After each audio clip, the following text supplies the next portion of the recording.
My favorite way to make sure that I'm continually growing is by setting what's called a monthly challenge. This is a relatively new addition to my life, but it has had a profound impact on the kind of progress that I'm able to make in any given month. And the way that it works is really quite simple. At the beginning of every month, I like to set 2 or 3 big goals for myself. These are things that I want to accomplish by the end of the month that will help push me outside of my comfort zone just a little bit. And it doesn't have to be a huge, crazy goal.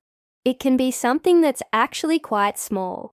But the reason why it's effective is because it forces you to take action. And sometimes we don't take action until we have no choice but to take action.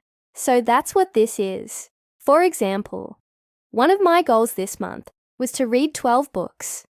Now that might seem like a lot of books, but if you break it down, it's actually not too much.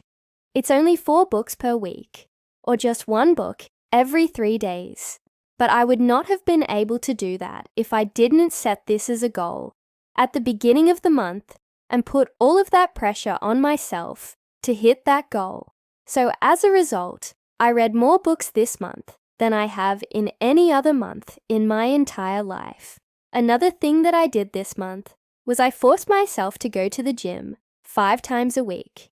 And again, that's something that I would not have been able to do if I didn't set this as a goal and put all of that pressure on myself. Going to the gym is something that I've always struggled with.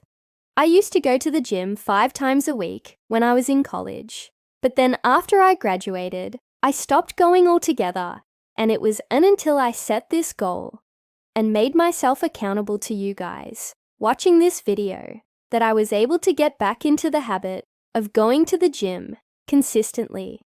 And the third thing that I did this month was I forced myself to post on social media every single day.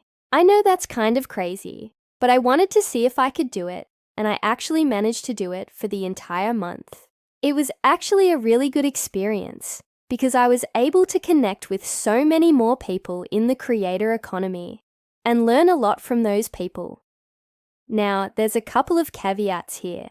First of all, these goals should be things that you actually want to do. It's not going to work if you try to force yourself to do something that you don't really want to do. Secondly, these goals should be things that are measurable. You need to be able to quantify your goal so that you can actually track your progress towards it. For example, a bad goal would be something like, I want to get better at video editing. A good goal would be something like, I want to edit a video every single day. And finally, these goals should be challenging. The whole point of this exercise is to push yourself outside of your comfort zone. So don't set goals that are too easy to accomplish. Make them just difficult enough that you'll be forced to grow if you want to accomplish them. The great thing about setting monthly challenges is that it makes growth inevitable.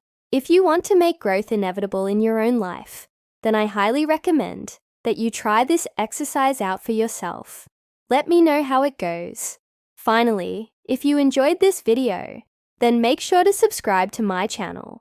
I make a ton of videos about personal growth and entrepreneurship.